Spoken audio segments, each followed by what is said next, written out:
Et je pense que d'arriver à regarder les gens et voir en quoi ils sont spéciaux, ça donne un espèce d'amour pour les gens, même si tu les connais pas.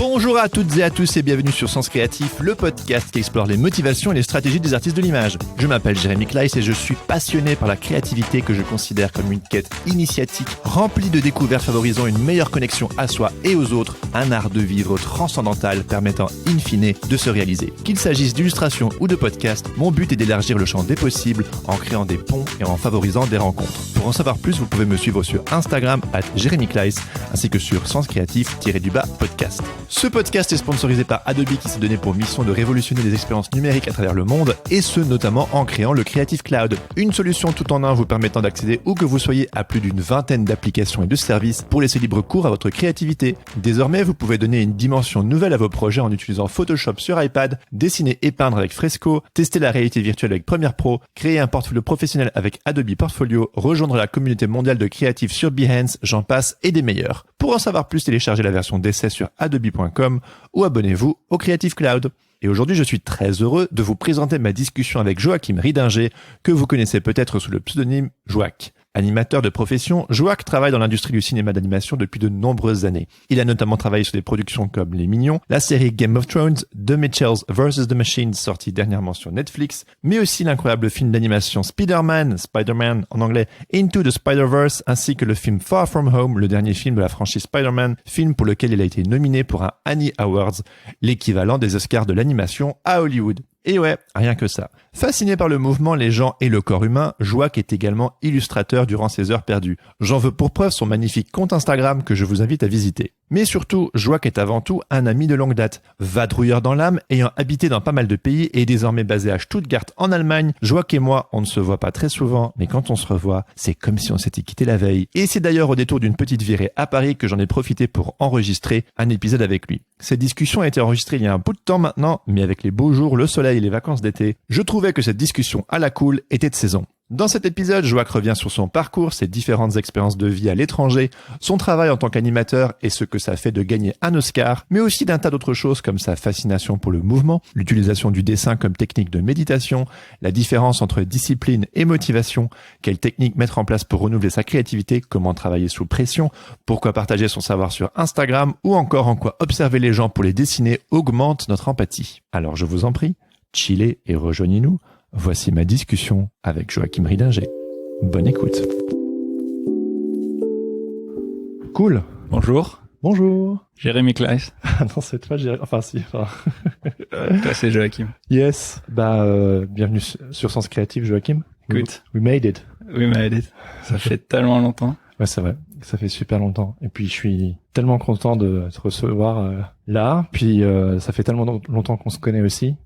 Et je sais pas quoi dire pour t'introduire parce que bon, comment introduire quelqu'un que je connais depuis tellement longtemps. Et ça faisait longtemps qu'on s'était plus vu de visu. Exact. Et là, voilà, c'est l'occasion de passage à Paris pour pouvoir catch up. Alors préparez-vous les auditeurs, on va sûrement balancer plein d'anglicismes dans cet épisode-là. Mais ouais, merci à toi. Bah écoute, merci beaucoup pour l'invitation et bienvenue à tous. On se fait lundi matin. Mercredi. Non, on sera lundi, non? Oui. Ouais. Et on va tout de suite commencer par la question. Voilà. Alors, Joak. Alors, Jérémy Kleiss, qu'est-ce qui te motive à te lever le matin? Alors, ce matin, je me suis levé en me disant yes, je vois Joachim, ça fait 2 ans que je l'ai plus vu. Voilà, c'est ça qui m'a motivé ce matin. Et toi, qu'est-ce qui te motive à sortir du lit le matin? Déjà, je me pose la question, est-ce qu'on est lundi matin? Est-ce qu'il y a un podcast qui va sortir? Toutes les 2 semaines, alors. Toutes les 2 semaines. Je dirais que ce qui me motive dans mon art... attends, comment je peux formuler ça? Je dirais que je suis passionné par le mouvement, donc je pense que ça se retrouve dans mon art, mais que...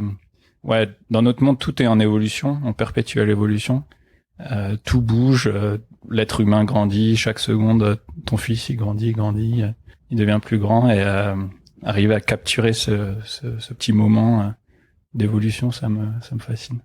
Je vais loin là. Déjà. Ah non, mais c'est parfait. Tu sais très bien comme j'aime rentrer dans le steak immédiatement.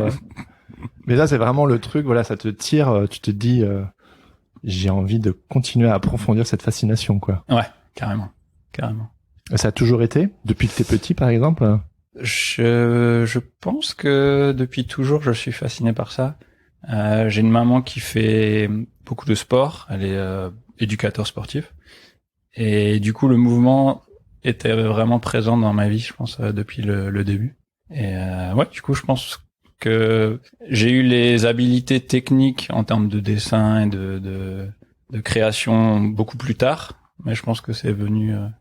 la fascination était là assez tôt.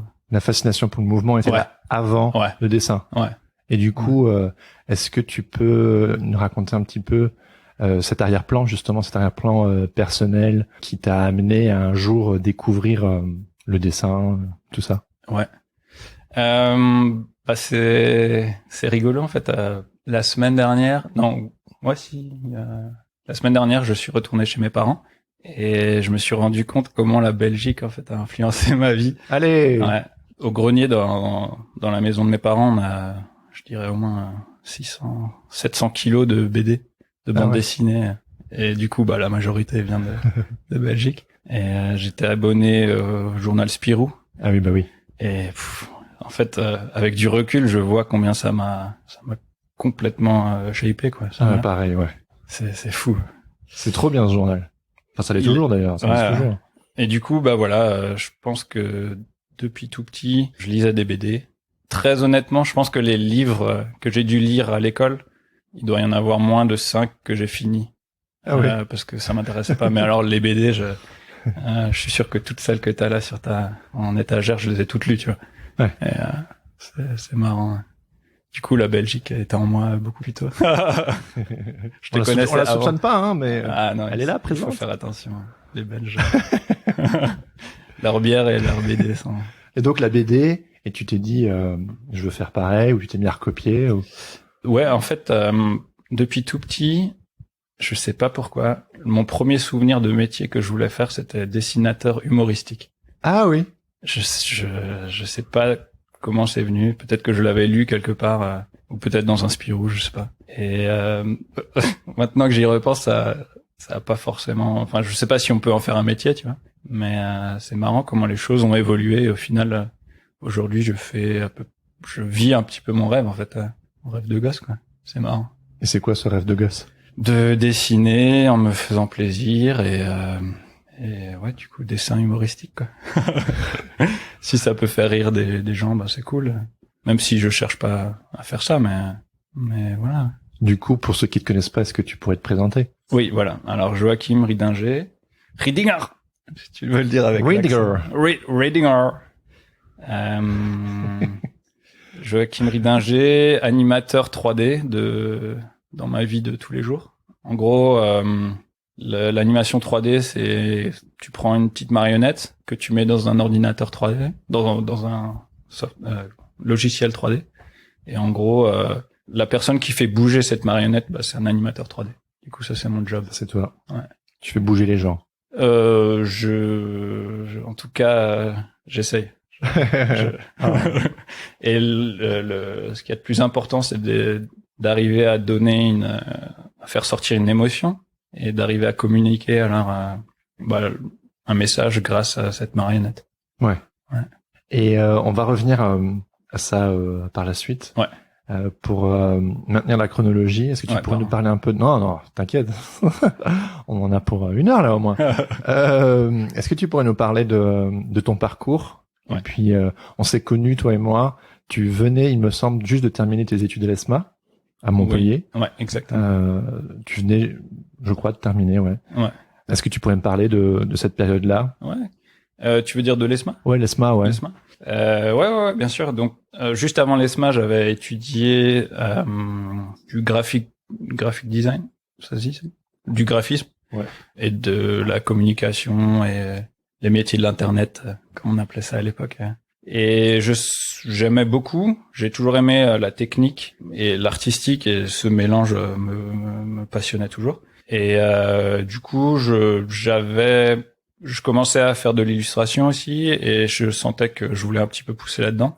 Et à la fin de ce DUT, ils proposaient une petite formation de 3D. Et ouais, voilà, mes yeux se sont ouverts et j'ai dit c'est ça que je veux faire. Voilà, exactement. Du coup, j'ai postulé dans cette école, l'ESMA à Montpellier, et ça a marché. Et voilà, je suis rentré à l'ESMA 2008. C'était une formation à 3 ans. La première année, elle était assez généraliste sur tous les logiciels qu'il faut apprendre si tu veux faire ce métier. Et de plus en plus, après, je me suis spécialisé justement dans l'animation où tu fais bouger les personnages, tu essayes de leur insuffler la vie. Mais voilà, c'est le travail d'une vie d'arriver à masteriser. Non, à maîtriser. Maîtriser. On vous avait prévenu. D'arriver à maîtriser ce médium, ça mélange tellement de domaines. Il faut être bon, ou en tout cas, il faut être intéressé par le théâtre. Parce qu'il y a tout un côté d'acting. Il faut aimer la danse ou le sport parce que tout est basé sur le mouvement. Donc il faut savoir comment un mouvement gracieux va être. Tu vas pouvoir le décrire ou comment quelqu'un qui est très en colère va bouger. Ou il y a toute une partie artistique où l'expression d'une pose, tu dois savoir la dessiner ou en tout cas voir comment tu peux poser un personnage. Donc il faut avoir une petite idée dans ta tête. Il y a aussi un petit côté musical où faut avoir un sens de comment mettre en scène toutes ces poses et qu'elles aient une petite mélodie, tu vois. Donc c'est plein de domaines qui se mettent ensemble et c'est passionnant. C'est là que tu as appris à vachement observer le monde autour de toi, ou ça a toujours été quelque chose chez toi aussi? Parce que je sais que tu es constamment en train d'observer, de dessiner, tu fais ça tout le temps, tu remarques les poses un peu spéciales des gens, les dégaines un petit peu drôles, les expressions. C'est quelque chose qui m'a toujours marqué chez toi. Est-ce que... Ouais, voilà. Je pense que ça se travaille. Je pense que je l'avais pas au début quand j'étais petit, mais quand j'étais petit, je pense que c'était dans chaque BD que je lisais, tu retrouves ça, tu vois, tu retrouves une pose, un personnage qui dit clairement quelque chose. Du coup, je pense que avec le travail et la déconstruction de tous ces cours et de toute cette anatomie, je pense que j'ai réussi, ou en tout cas, c'est ma prétention, c'est que j'essaye tous les jours de devenir meilleur à ça. Mais ouais, voilà. J'ai des souvenirs que l'ESMA, du moins à l'époque, c'était un peu, ça avait ce côté, c'est super hardcore en fait, comme type d'études. Est-ce que tu as toujours cette impression aujourd'hui, maintenant que tu es sur le marché du travail, ou non, ouais, vraiment c'était hardcore? Oui, c'est vrai qu'il y avait beaucoup de travail. En fait, ce que j'ai bien aimé dans cette école, c'est que tout était basé sur les projets, et donc il fallait faire beaucoup de projets. Et j'ai l'impression que si tu aimes ce que tu fais, si tu aimes ton projet, si tu arrives à trouver la petite étincelle, tout va être plus simple, parce que tu seras motivé pour le finir, tu vois.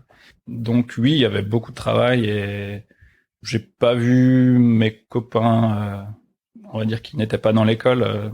Socialement, c'est vrai que j'ai un peu sacrifié mon temps.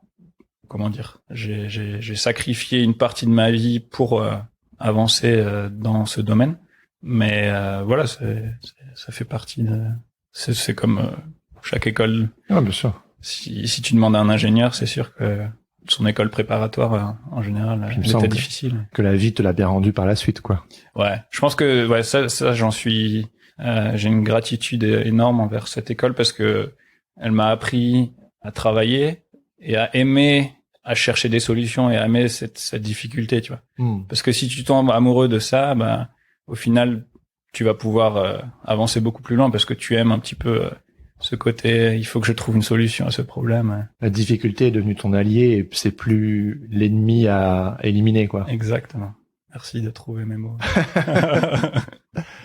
Ouais, c'est une belle leçon de vie, ça. Et puis, il me semble qu'une constante dans ta vie, c'est le mouvement. Et suite à ça, le mouvement ne s'est plus jamais arrêté. C'est-à-dire que t'as vadrouillé, t'as travaillé à Londres, on se côtoyait un petit peu plus souvent quand moi j'habitais aussi en Angleterre à ce moment-là. Puis t'as vécu à Paris, t'as même fait une coloc avec ma femme. C'est vrai.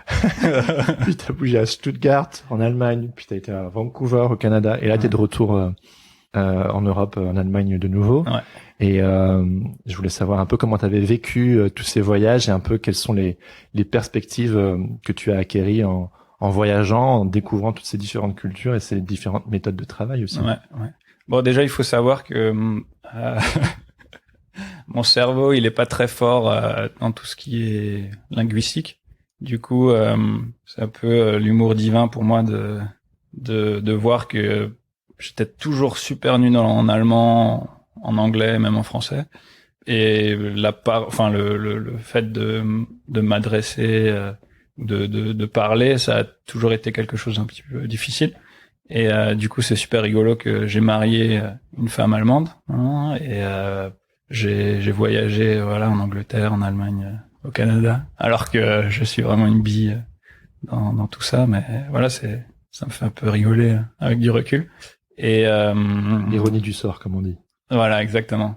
Mais du coup, professionnellement, c'est vrai que si tu aimes bien voyager ou si t'es pas gêné par le fait de bouger, c'est vrai que l'animation c'est un domaine parfait parce que tout fonctionne au projet et si une entreprise a besoin d'animateurs, ils vont juste regarder ta démo reel et si t'as le niveau nécessaire, ils vont tout faire pour te prendre.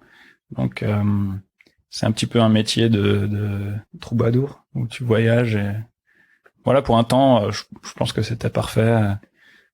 J'ai vraiment été béni par toutes les opportunités que j'ai pu avoir et ouais, c'est honnêtement je pourrais pas m'en vouloir d'avoir fait tout ce que j'ai fait. C'était vraiment super. Et t'aimes bien ce style de vie nomade? Je dirais que pour mes premières années, donc là ça fait 8 ans que je travaille. Pour mes premières années, c'est vrai que c'était formidable de pouvoir rencontrer tellement de gens, tellement de styles de vie différents, de façons de voir le monde. Du coup, j'ai beaucoup aimé ça, mais c'est vrai que à long terme, je pense qu'on va commencer à se calmer, ou en tout cas poser nos valises. Ouais. Parce que c'est vrai que vivre avec tellement d'allers-retours, c'est un sacrifice, quoi. Et je sais qu'on voulait être un peu plus proche de nos familles, et c'est une des raisons, pourquoi on veut retourner. Back in the hood. Ah là, exactement. Ouais. J'ai l'impression que c'est une constante dans ce type de métier de beaucoup voyager. Mm-hmm. Ouais. Puis t'as bossé pour tellement de trucs. Tu pourrais, on peut peut-être justement parler de ça. Donc tu 2 jours, comme tu disais, tu es animateur 3D. Ouais, exact. Ouais. Tu bosses sur des films d'animation. Voilà. Et toi, ton rôle, c'est de t'occuper du mouvement des personnages. Exactement. Puis t'as bossé sur Les Mignons, Game of Thrones, Spider-Man, Into the Spider. Ouais, que j'ai regardé pour la première fois il y a quelques jours et qui est juste incroyable. Enfin, c'est vraiment. T'as fait quoi sur celui-là? C'est une petite parenthèse, mais. Ouais, tu veux des scènes ou quoi? Non, enfin, ouais, je sais pas. Tu faisais bouger les Spider-Man. Ouais, alors moi, je suis arrivé vers la fin de la production, ou au moment où il fallait commencer à faire avancer le film beaucoup plus rapidement, tu vois. Donc c'était super pratique parce que ils avaient déjà défini le style qui a pris beaucoup de temps. Visuellement c'est tellement compliqué que il a fallu beaucoup expérimenter. Et moi je suis arrivé à un point où maintenant il fallait finir le film. Et donc j'ai fait pas mal de scènes tout à la fin du film, la bataille finale, t'as le train qui ça va dans tous les sens. Voilà, exactement. C'est incroyable graphiquement. Là je me sentais vraiment dans mon monde, tu vois, tout ce que j'avais imprégné quand j'étais petit, toute ces séquences d'action, faire bouger Spider-Man, c'est vraiment un rêve de gosse, quoi. Et du coup c'était la première fois où je planifiais en fait toutes mes animations, je les planifiais en 2D parce que ça s'adaptait, ça se prêtait bien au film. Je préparais toutes mes poses, ou en tout cas mes poses principales, je les préparais en 2D. Du coup, je travaillais tout en 2D. Après, j'importais tout dans mon software en 3D et je refaisais la pose en 3D avec la marionnette, quoi. Et ça a super bien marché. Du coup, Vous avez gagné un Oscar pour ce film, je me trompe? Ouais, exactement. Les Sony, enfin les réals ont gagné l'Oscar du Best Animated Feature, je crois. En 2019. 2019, ouais. Il y a une photo de toi qui tient l'Oscar, je me trompe? Exact. Ça fait quoi de gagner un Oscar comme ça sur un film sur lequel tu as travaillé? Bah ouais, ça flatte l'ego, Ah, l'ego. le fameux. Non, bah écoute, je trouve que c'est une super chose parce que c'est vraiment un film qui a essayé de pousser les barrières beaucoup plus loin que ce qu'on connaissait dans le monde de l'animation, ou en tout cas l'animation 3D. Et ouais, je suis vraiment reconnaissant que les gens de Hollywood ou tous les juges ont apprécié ça et apprécié cette prise de risque, parce que c'est vrai que chaque fois que tu prends un risque, bah tu t'éloignes de la cible un peu mainstream, mais tu vas toucher peut-être plus un public élitiste.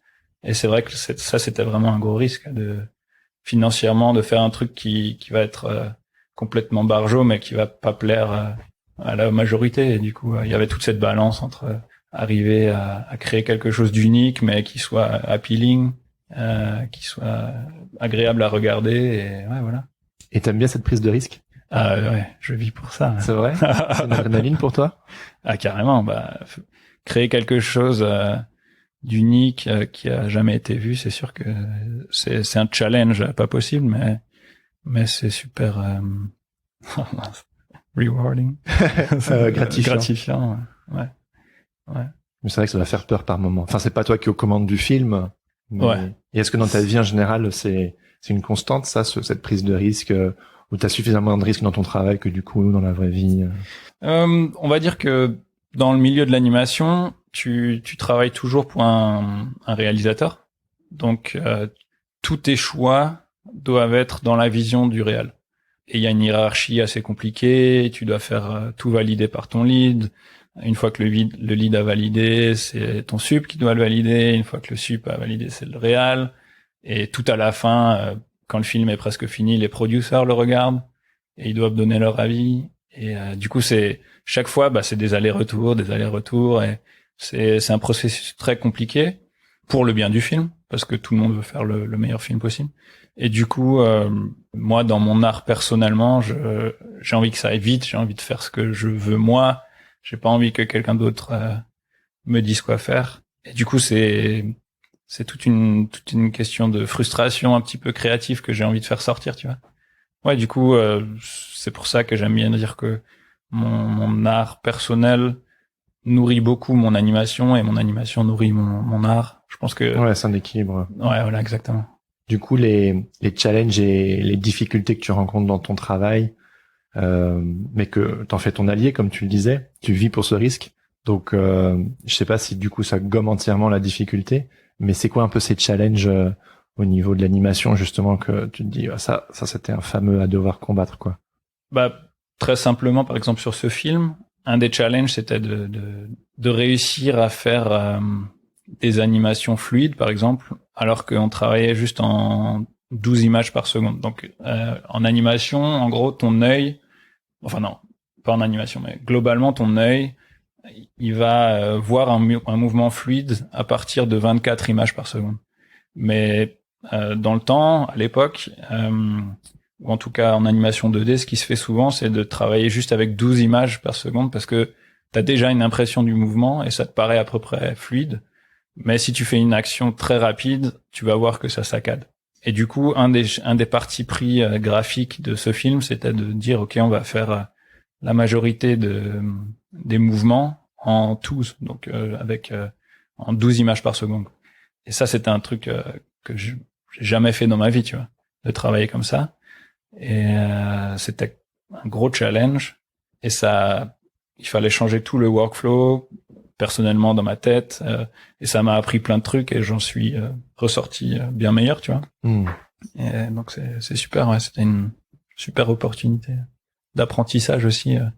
Ouais, donc chaque challenge, ouais, c'est difficile, mais tu vas en ressortir encore plus fort et c'est magique. Et en quoi l'animation, enfin ton travail d'animateur, nourrit ton travail d'illustrateur? dans l'animation, tu vas toujours chercher à être déjà très clair, parce que si t'as juste quelques frames pour expliquer, admettons t'as un plan de 1 seconde pour montrer que un de tes personnages tombe par terre, tu peux pas animer ça de manière compliquée. Il faut que ce soit très simple et très accessible, et que visuellement en 1 seconde ce soit le public l'ait compris, tu vois. Et du coup, ce genre de truc, je pense que ça nourrit mon illustration, parce que j'ai envie que les gens voient mon image et il y ait pas de réflexion possible. Ça dit clairement ce que ça doit dire, tu vois. Cette sorte de simplicité, d'économie, visuelle, d'arriver à être très clair rapidement. J'apprécie beaucoup ça. Et inversement, l'illustration nourrit mon animation, parce que depuis toujours, je recherche à faire des dessins très dynamiques, on va dire. Carrément, ouais. Et du coup, ça c'est super utile quand tu fais des scènes d'action, parce que tout est basé sur cette force de mouvement, tu vois. Ouais. Et je pense que j'ai été un petit peu pas obsédé, mais j'ai été passionné par ça à l'époque. Enfin, toujours encore, mais je l'ai tellement travaillé que maintenant dans mon animation, je le fais un petit peu les yeux fermés, tu vois.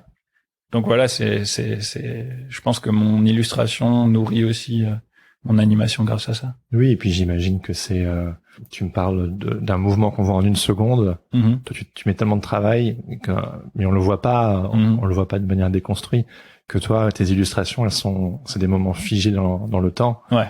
Et voilà, tu rends clair le mouvement. Ouais. Comme moi, j'aime rendre clair ce que j'essaie de communiquer à travers mes illustrations. Exactement. Toi, c'est le moment pause sur un mouvement, quoi. Exactement. Et ça a toujours été un peu la marque de fabrique de tes illustrations. C'est des angles et des mouvements toujours très marqués. Mm-hmm. Mm-hmm.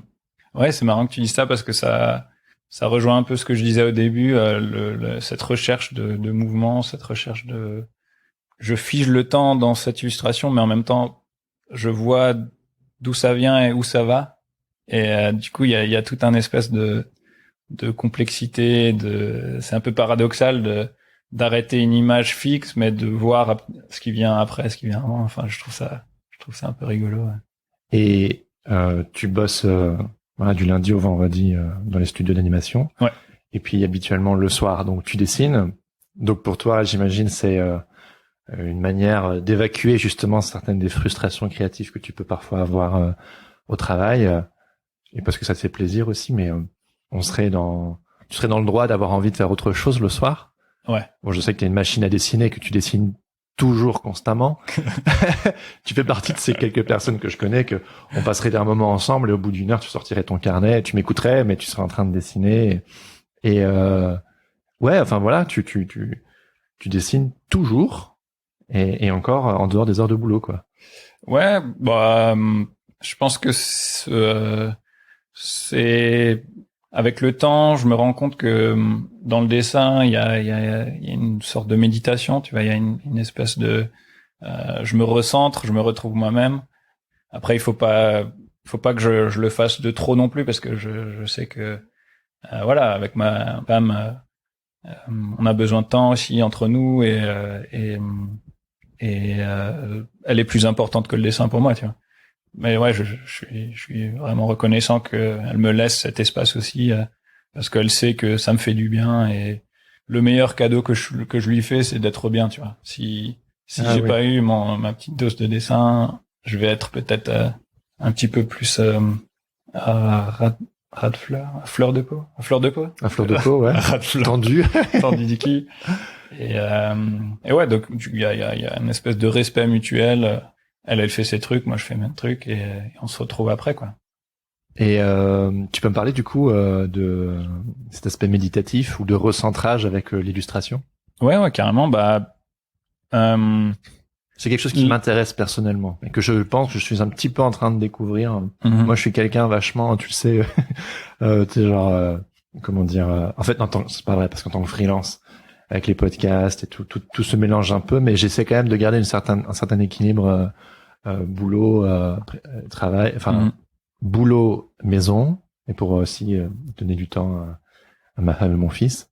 Mais Je connaissais ton exemple, je savais que tu dessinais énormément le soir et tout. Et dernièrement, j'ai commencé un petit peu plus à le faire, à bosser le soir, parce que habituellement, et puis les auditeurs du podcast ils le savent, je dis souvent que je suis du matin, moi je suis pas du soir.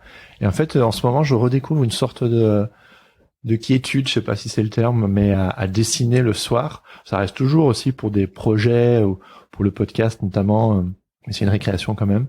Et je découvre une sorte de recentrage aussi. Mais je sais que je suis un petit bébé dans cette histoire de. Je pense que quand je bosse même au travail, de jour, quand je suis dans le flow, je ressens une sorte de méditation quand même, mais une sorte de méditation involontaire. Hein. Que là, toi, je sais que tu crées cet espace volontairement et que tu en as besoin pour te recentrer. Voilà, une longue explication, mais à toi la parole. Non, c'est super. Ouais. Ça décrit bien mon état d'esprit quand j'essaie de dessiner. C'est vrai que déjà je dessine toujours que des choses que j'aime bien. Ça c'est j'ai pas envie, quand je veux rentrer dans cet esprit, il faut pas que je travaille pour quelqu'un d'autre et il faut que je fasse quelque chose que j'ai en tête et que j'ai dans mes tripes, tu vois. Il faut que ça sorte. Si c'est quelque chose d'autre, ça m'arrivera jamais de rentrer dans cette petite phase. Et ouais, c'est vrai que le dessin, au final, ça prend du temps, ça prend des ratures, ça prend quelques sketchs. Mais au final, quand tu passes un petit peu de temps et que tu t'investis, au bout d'un moment, t'arrives à trouver une petite blague ou un petit truc qui te fait rigoler et à partir du moment où t'as ce déclic, je sais pas trop comment le décrire. Tout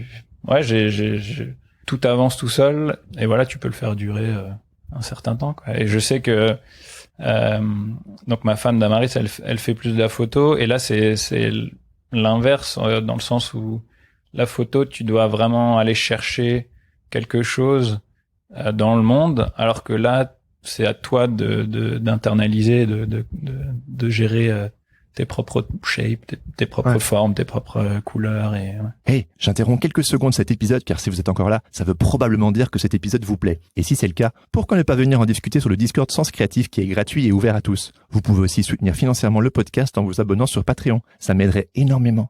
Et ainsi, vous deviendrez membre du Patate Club, histoire d'accéder à des tonnes de bonus. Pour en savoir plus, cliquez sur le lien présent dans la description de l'épisode ou attendez la fin. Un ou une membre du Patate Club vous expliquera tout. Allez, retour à l'épisode. Un truc qui me marque aussi dans ton travail, c'est t'es hyper prolifique et on pourrait se demander est-ce que la source se tarit jamais, est-ce qu'il est jamais à court d'inspiration. Mais toi, justement avec cette histoire de mouvement, on pourrait presque dire que je l'expérimente aussi dans mon travail, mais le mouvement appelle le mouvement en fait. C'est en faisant, en étant actif constamment, que au final tu t'auto-inspires constamment. Est-ce que c'est comme ça que tu le vis toi? Ouais, je pense aussi que dans chaque sport, dans chaque discipline artistique ou n'importe quoi, dans chaque passion, au plus t'investis du temps, au plus les choses deviennent simples et au plus tu transformes ton intelligence en réflexe, au plus les choses viennent naturellement et du coup le côté fun transparaît encore plus, tu vois. Si chaque fois que je dois tirer dans un ballon, je dois réfléchir, attention, je dois mettre mon pied gauche à gauche de la balle pour pouvoir mettre mon pied droit près du ballon, c'est tout un concept à intégrer dans ta tête. Et si au final t'arrives pas à marquer le but ou à tirer dans le but, tu vas te frustrer. Et si tu le fais un certain nombre de fois, tout devient beaucoup plus automatique et le côté fun va sortir et ça va être plus intéressant pour toi, tu vois. Et je pense que ton expression artistique va être beaucoup plus intéressante. C'est une passion ou un besoin qui s'est transformé en habitude grâce à la discipline, quoi. Ouais, je pense. Alors je sais plus qui a dit ça, mais c'est une citation que j'aime bien redire, c'est que la discipline bat la motivation. Ah ouais, vas-y, continue. Parce que en gros, ça me parle. La motivation, si je suis motivé pour apprendre à jouer au basket, peut-être que pendant 2 semaines, 3 mois ou une année, je vais faire que du basket. Mais si je suis si je suis discipliné et que je fais ça et que je me donne une petite habitude et que ça rentre dans mon cycle interne, même si j'en fais pas intensément, tout va venir naturellement parce que à cause de la répétition et parce que le cerveau il va être en permanence connecté avec ces mouvements du basket et au final, je pense que ouais, la répétition ou comment dire, ouais, la répétition, elle bat l'intensité. Tu vois, si tu le fais 5 minutes par jour, mais que tous les jours de ta vie, tu vas faire ton petit panier, ton petit dunk, bah au final, tu vas devenir meilleur que quelqu'un qui fait un stage intensif de 3 mois, mais qui s'arrête, voilà, qui en fait plus de toute sa vie. Ouais. Je pense que quand tu auras 50 ans, bah tu auras beaucoup plus de Oui. niveau. L'entraînement, la discipline devient comme une seconde nature pour toi. Exactement. Ouais. Tu réfléchis plus, comme tu disais tout à l'heure.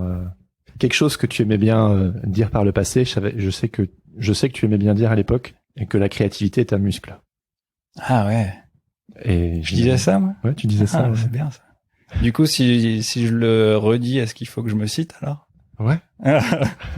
Non, je pense pas que j'en sois l'auteur.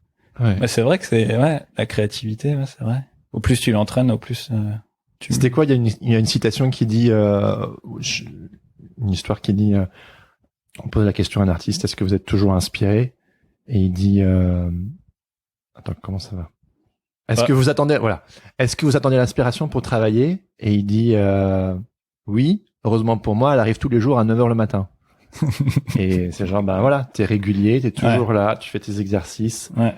Et le moment donné où tu dois y aller, go, boum, t'es prêt en fait, parce que le corps c'est une machine. Ouais. Et c'est pas toi qui va me contredire avec ton côté sportif et tout. C'est le corps a une mémoire et du coup il sait comment agir quand c'est go time quoi. Ouais. Mais tu rigoles, mais à l'époque je voulais comment dire, je voulais être un petit peu plus conscient de mes créations, et du coup j'ai commencé à me faire une liste de toutes les choses rigolotes que je trouve dans la vie, ou une petite liste de choses que j'aimerais illustrer. Et voilà, au début t'as 3 lignes, mais si tu continues un tout petit peu dans ta vie de tous les jours, à chaque fois que t'as une idée tu la notes, en quelques jours tu vas te rendre compte que t'as beaucoup plus d'idées que tu penses. Et si tu commences à les noter, là j'ai une liste de, je sais pas, au moins 200, 300 idées de trucs que j'aimerais bien illustrer une fois dans ma vie. Parce que chaque fois que j'ai une idée, hop, je la note. Et ouais, c'est vrai que c'est un muscle à travailler. Ouais. Moi je suis pareil. Enfin je note, moi c'est plus peut-être pour le podcast. Dès que j'ai une idée, bim, je l'écris, que ce soit dans un petit carnet que j'ai souvent sur moi ou dans mon téléphone. J'aime bien cette citation qui dit, ça va être l'épisode des citations, genre le cerveau il est super pour avoir des idées mais il est pas bon pour les garder. Du coup il faut les mettre par écrit, comme ça tu les oublies pas, et en fait après par la suite ton cerveau fait des connexions, il fait des associations d'idées, et j'imagine que c'est le même pour le dessin quoi. Exactement. Ouais. Créativité est un muscle. Et vous notez tous là, hein. C'est le genre de truc. Toi, tu fais aussi encore toujours le daily drawing routine. Enfin, c'est un de tes rituels. Tu commences tous les jours avec un dessin. Récemment, je pense que je dessinais plus le soir, mais ouais, des fois, je suis pas inspiré, et du coup, je vais regarder, par exemple, juste des visages, et je vais dessiner des visages. Ça, c'est ma nouvelle fascination, c'est je regarde des visages et j'essaye de les dessiner. Alors peut-être une fois je vais dessiner le visage flippé. Donc peur. Pardon. Flippé, non, pardon. Flip flop en anglais. On est en France ici. Je vais dessiner le visage en miroir. Ah ok. Du coup je le regarde, et tout ce qui est à gauche ça va aller à droite, et tout ce qui est à droite ça va aller à gauche. Et du coup c'est des petits jeux, tu vois, pour essayer d'enregistrer plus d'informations. Ah ouais. Ou des fois je dessine avec la main gauche, ou des fois ah ouais, c'est cool. J'essaye de faire un dessin en moins de 30 secondes, et du coup ça force le cerveau à sortir un peu de sa zone de confort. Ouais, c'est rigolo. Je pense que tu t'imprègnes un peu plus de ce que tu as envie d'apprendre si tu te forces à le faire d'une autre manière. Et ouais. Moi, ça me rappelle il y a bien des années quand on avait fait le challenge, le gribouillage pelliculé. Où en fait, ouais. Pendant une semaine, on avait passé, on regardait un film par jour, et puis dans la journée, on devait faire chacun une illustration. C'est marrant parce qu'à l'époque, ça me paraissait être genre un challenge et tout. Et aujourd'hui, ça paraît un petit peu plus, c'est devenu un peu plus comme une seconde nature. Mais j'avais vraiment eu un breakthrough, ben j'arrivais pas à faire les choses que je voulais faire parce que je voulais pas modifier le process en fait. Et je me souviens, toi, limite tu faisais tes illustrations en sifflotant et tout, et moi j'étais frustré parce que j'arrivais pas à faire ce que je voulais, j'avais la pression. Moi j'ai un vrai truc avec la temporalité où en fait ça me stresse, le fait de devoir produire quelque chose en un minimum de temps. Et c'était bien jusqu'au dernier jour en fait où j'avais eu moins de temps. Et je me souviens la veille, je m'étais énervé. Je sais pas si tu t'en souviens, mais moi je bossais dans Illustrator et je t'avais montré des illustrations d'artistes que j'aimais, qui étaient beaucoup plus libres, beaucoup plus décomplexés, beaucoup plus ça allait un peu plus dans tous les sens, c'était un peu plus chaotique. Et je disais mais c'est ça que je veux faire. Et tu m'as juste dit bah fais-le. C'était aussi simple que ça. Et j'étais genre, ouais, ok, d'accord. Et en fait, j'ai délaissé Illustrator et j'ai commencé à dessiner dans Photoshop. Ah. Et c'est là, en fait, où j'ai, comment dire, il y a un mind shift qui s'est passé dans mon esprit. Et depuis, je dessine quasi que dans Photoshop. Ça remonte à ça. Et je me suis beaucoup plus amusé parce que par le passé, Illustrator c'était trop propre et Photoshop m'a permis de décomplexer le processus. Mais au début j'étais un vrai bébé. Enfin je veux dire, je connaissais pas bien le dessin sur Photoshop. Ouais, il y a un côté beaucoup plus organique et beaucoup plus manuel quand tu travailles dans Photoshop ou quand tu travailles dans un logiciel de peinture. Et c'est vrai que ouais, quand tu travaillais en vectoriel, bah chaque clic représente voilà un point d'ancrage et il y a une passe technique qui peut freiner le processus. Ouais. Enfin, je pense à ça parce que tu disais que volontairement tu te mettais en danger. Enfin, tu l'as pas dit comme ça, mais tu vas utiliser ta main gauche, tu vas utiliser des techniques ou des choses que tu n'as jamais utilisées. Au final, ça te nourrit parce que tu es obligé de trouver une nouvelle solution. Ouais. Et du coup, tu te stimules, t'es pas dans la routine et du coup, ça devient beaucoup plus fun. Même si au début, tu te dis merde, c'est compliqué. En fait, au final, ouais. En fait, on en revient toujours à ce que tu as appris à l'ESMA de faire de la difficulté ton allié au final. Ouais. Bah c'est vrai que dans la contrainte, ça a toujours été un outil aussi pour les artistes de travailler en une couleur ou de se donner une contrainte de temps. C'est vrai que il y a plein d'artistes qui il y a des choses assez concluantes dans la contrainte et je pense dans nos métiers toi tu peux en parler, moi je peux en parler aussi dans mon daily job en tant qu'animateur. T'as une certaine pression des producteurs qui disent qu'il faut finir ton plan temps et temps en quelques jours et du coup bah t'es obligé de sortir le jus créatif et ouais c'est vrai que si tu t'y habitues et si tu penses que le goal le but final c'est pas forcément là où tu vas trouver ta récompense, mais si tu cherches ta récompense dans le processus, c'est vrai que ça décharge un petit peu toute cette pression que on se met et aussi j'ai l'impression que on peut se critiquer très très fort très très vite en essayant d'apprécier le travail au moment M ou dans le présent. J'ai l'impression que ça relaxe beaucoup plus la vie artistique. Tu travailles bien sous la pression? Ouais, je pense qu'il me faut un petit peu de pression. Ouais. Et je pense que. Et comment tu fais? Qu'est-ce que tu te dis mentalement quand t'es sous pression et que tu te dis bon, j'ai pas le choix, faut que j'y aille? Alors j'ai 2 remèdes. Le premier c'est je vais sur YouTube et je me mets ça s'appelle le Best of Mozart. Uh-huh. Et du coup bah c'est une vidéo de 2 ou 3 heures de musique de Mozart. Et ça me met dans un mood de travail. Ah ouais. Ou bien Fatboy Slim. Ouais. C'est totalement différent. C'est pas en mode Deadline plutôt, Fatboy Slim? Ah si, ouais. Deadline, c'est... Right here, right now. Right here, right now. Fatboy Slim. Ouais, c'est bien ça. Il y a un beat assez cardiaque à mon avis. Je sais pas comment il fait, mais c'est vrai que ça engage le cerveau à être... Oui, il y a un rythme qui se crée. Ouais. Une petite transe. Moi, en ce moment, j'écoute plus, je me suis mis à plus écouter du jazz, mais jazz sans trompette. Donc jazz plutôt piano. Jazz sans trompette. Ouais, tu sais. C'est un genre ça. Ouais, je sais pas. C'est marrant, j'ai mis sur Instagram quand j'ai découvert un album, j'ai dit j'adore ce type de jazz, mais je sais pas comment ça s'appelle.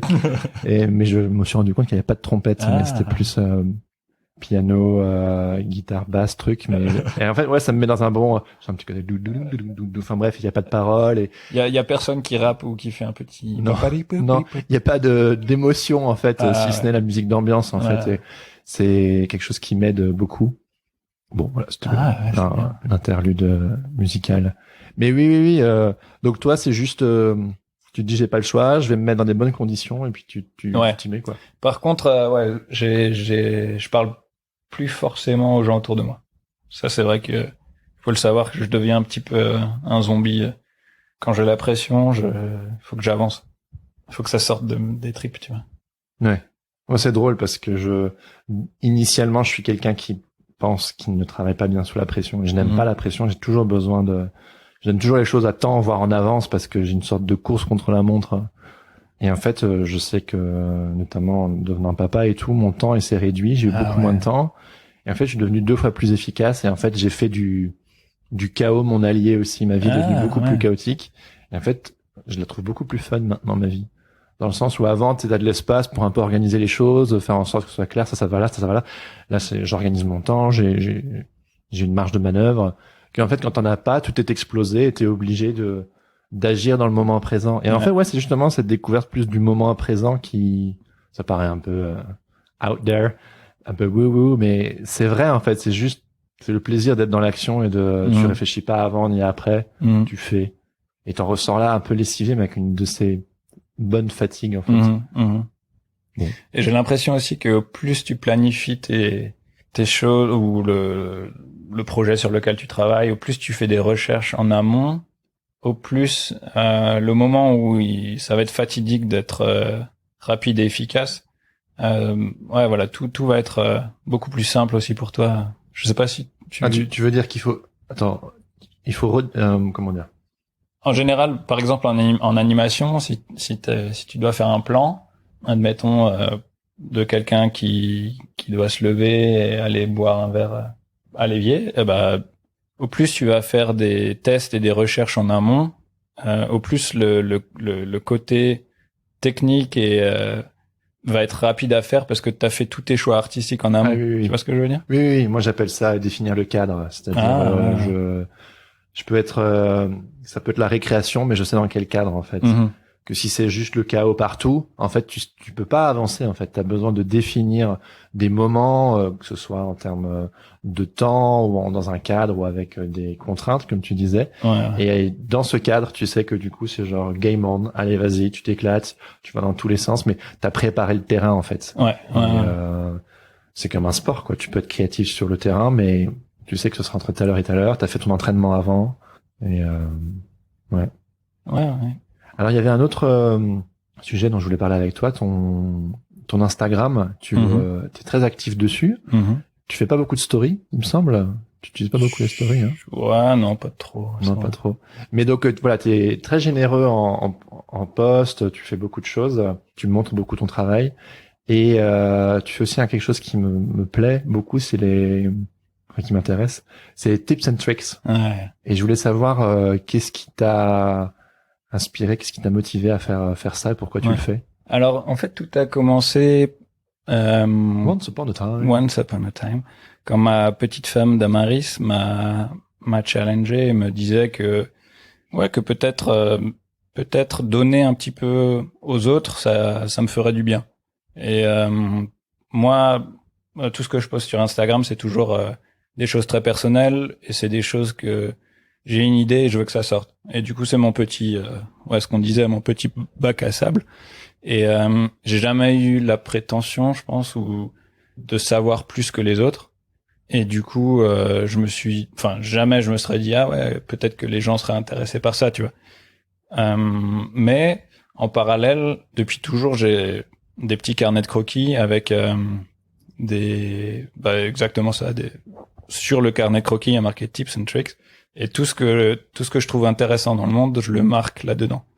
Et du coup, j'ai commencé à prendre quelques pages avec une thématique X ou Y Et j'ai commencé à les classer et à les dessiner dans des petits posts. Et c'est vrai que je pense que les gens apprécient beaucoup quand tu leur partages du savoir, même si voilà, c'est des choses que mes maîtres à moi m'ont appris et je le retransmets. Du coup, c'est pas mon savoir, mais c'est apprécié par la communauté et ça me fait aussi du bien à moi d'arriver à trouver les mots et d'arriver à prendre un concept qui me paraît compliqué, mais arriver à l'expliquer. Il y a toute une partie de réapprentissage qui est très intéressante et du coup, je pense avoir commencé ça quand il y a peut-être 2 ans, je pense, 3 ans. Et ça prend beaucoup de temps à préparer, mais c'est vrai que c'est beaucoup de fun à faire parce que tu dois vraiment arriver à compresser ton savoir et le mettre de manière très claire et très simple, ou en tout cas c'est ce que j'aime faire. Et voilà, du coup j'ai toute une liste aussi de choses que j'aimerais bien concevoir. Mais ouais. Au final, tu le fais pour toi, mais tu le partages aux autres. Exactement. C'est dans tous les cas, c'est comme des petites notes que je me fais pour pas oublier mon savoir. Toutes les choses que je trouve intéressantes, ils vont être là-dedans. Et après, si les gens peuvent l'utiliser pour leur propre truc, c'est tant mieux, quoi. Ouais. Parce que ce qu'on disait avant, le savoir, c'est pas une ressource qui se divise, mais c'est chaque fois que tu la donnes, quelqu'un d'autre va pouvoir l'utiliser et ça va s'agrandir et ouais, la personne sera toujours reconnaissante, même si elle n'arrive pas à l'exprimer avec des mots, elle reviendra toujours à toi ou c'est une situation gagnant-gagnant. C'est exactement. Ce dont on parlait tout à l'heure en off. Ouais. Ça crée une sorte de cercle vertueux. Tu gardes pas tes billes pour toi, tu les partages. Ouais. Et en retour, les gens sont reconnaissants, s'intéressent à toi et voilà quoi. Exactement. Ouais. Et j'avais bien aimé, tu sais, en regardant tes tips and tricks, pour préparer l'interview, il y en avait un où t'avais terminé, tu finis tout le temps tes tips and tricks par une petite phrase comme ça, un petit truc un peu positif. Il y en avait un où t'avais écrit: j'espère que ça vous encourage à produire plus de belles images, à observer plus et à donner plus d'empathie aux gens. Et je me demandais si pour toi, le fait d'observer plus, en effet, agrandit ton empathie.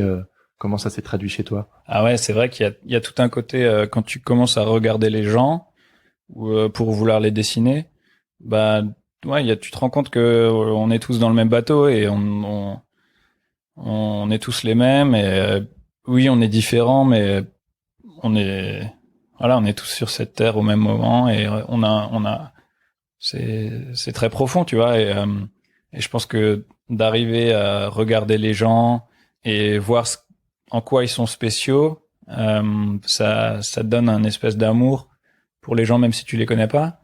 Mais il y a toujours quelque chose d'intéressant à regarder. Je sais que j'ai même pas besoin de dessiner, mais ce que j'adore, c'est aller à la gare ou dans un aéroport et juste m'asseoir et regarder les gens et essayer de comprendre leur histoire. Tu te fais des films? Ouais, tu peux très vite quand même savoir des choses sur les gens si tu les regardes plus que quelques secondes, tu vois. Ouais, il y a un côté très humain à faire ça.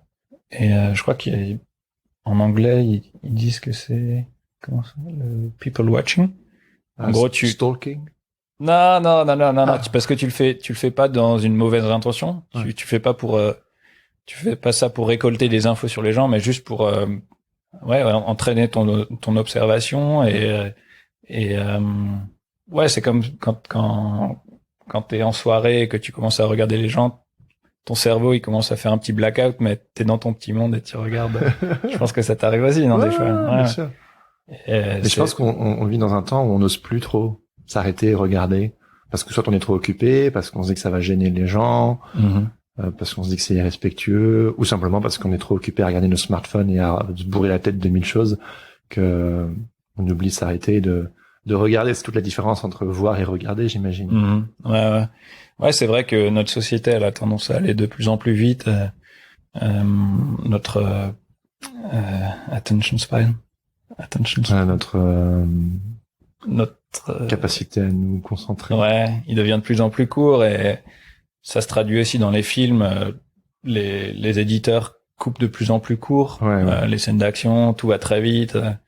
C'était toute la mode. Ça avait commencé avec Bref. Enfin, ça avait commencé bien plus tôt, mais Bref de Canal+, c'était un bon exemple. L'incarnation de ce modèle-là. Coupure très rapide.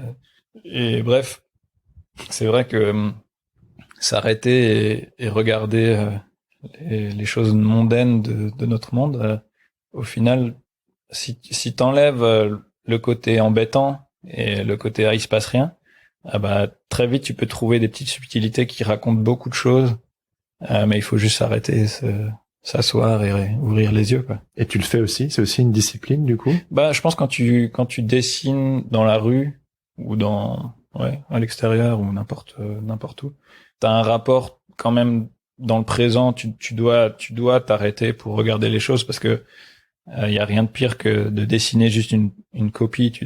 Moi, je sais que j'aime bien d'abord regarder quelques secondes et arriver à avoir une image ou un concept en tête de ce que je vais dessiner, et après tout va aller plus vite ou tout va être beaucoup plus intéressant à regarder si je sais que la petite madame elle est énervée parce que son chien vient d'aboyer. Au lieu de dessiner juste une dame dans la rue avec un chien, je vais dessiner une femme qui est énervée parce que son cabot a aboyé, tu vois. Et ça raconte beaucoup plus. Ça ouvre tout un univers. Tu peux raconter. Mais oui, tu suggères quelque chose qui n'est pas dans l'image. Voilà, exactement. Et t'as toute une petite relation qui se crée. Et tout le monde peut imaginer pourquoi elle s'est énervée. Ou qu'est-ce qui va se passer après? Est-ce que son chien va se retourner sur elle? Est-ce que quelqu'un dans la rue va... ça suffit, vous avez bien fini de crier. Exactement. Comme ça. Enfin, oui, c'est vrai. Ouais, il y a tout ce côté de storytelling, de raconter une histoire qui est super intéressante, et c'est en ça aussi, je disais avant, quand je dessine, des fois j'ai un petit déclic, et ça c'est un truc, c'est un des meilleurs outils. Si tu veux passer un petit peu plus de temps sur ton image, c'est d'arriver à trouver un truc qui te fait rigoler ou une petite histoire comme ça. Mais du coup, toute ton image, elle prend beaucoup plus de sens parce que t'as apporté un élément vraiment personnel là-dedans et beaucoup plus humain. Ouais. Je pense que je me retrouve plus là-dedans. Je sais que mon style étant relativement simple, assez graphique, assez statique, j'ai plus m'amusé à mettre des petits détails que... je me suis déjà posé la question du storytelling et je sais pas si mon travail s'y prête aussi fortement que par exemple quelqu'un qui travaille dans l'animation. Et je pense que pour moi ce serait le extra mile que je devrais peut-être faire plus. Ça enrichirait probablement mon travail. Ouais, c'est tout un art que... Après, tu mets dans storytelling vraiment tout ce que tu veux. Hein. Si tu dessines un personnage, je sais pas, avec une fleur, tu vas raconter quelque chose, mais le choix de la fleur que tu vas prendre va raconter quelque chose d'autre. Donc, quand tu dessines, tu fais de toute façon du storytelling parce que tu as choisi un élément à dessiner.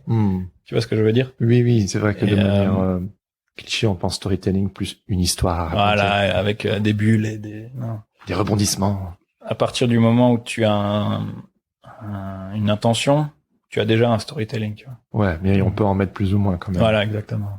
Ouais, d'accord. En termes de storytelling, et on s'approche petit à petit de la fin, est-ce que tu pourrais me citer quelques personnes, artistes ou pas d'ailleurs, qui t'ont inspiré? Quelles sont un peu tes grandes sources d'inspiration? Ouais. Comme dit au début de l'interview, c'est vrai que tous les dessinateurs de bande dessinée franco-belges, ça c'était quand j'étais jeune, j'ai vraiment beaucoup recopié tout ce qui était le petit Spirou, Jean-Ry, le bravo. Non, c'est super important de recopier. Il faut le faire de manière intelligente et pas recopier en décalquant, mais en essayant d'absorber les choses. Ouais. Et du coup, Gaston. Récemment, je me suis replongé dans Astérix. C'est vrai que c'est incroyable. C'est tellement fort.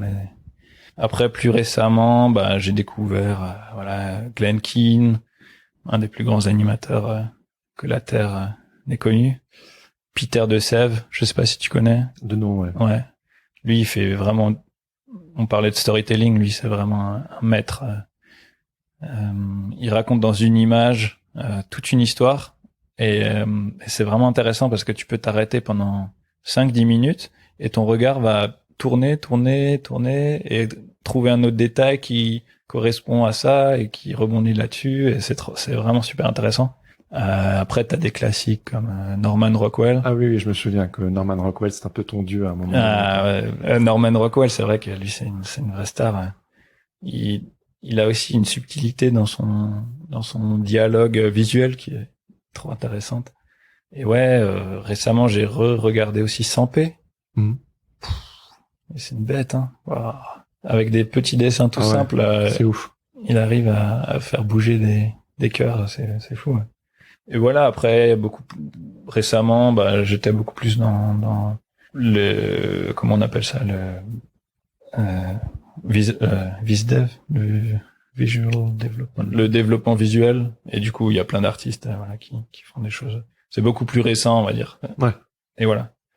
Fantastique. Merci pour ton invitation. Yes. Merci et ton amitié. Yes. T'es un gars précieux. C'est toi aussi. Arrête là. C'est dire embarrassant. Tu embrasseras tout ton auditoire, tous tes écouteurs. Tu peux le faire là. Fais leur un bisou. Avec la langue. C'est toi qui vois. Merci Joak. Merci à toi. Au plaisir. Au plaisir, mon ami. Ciao.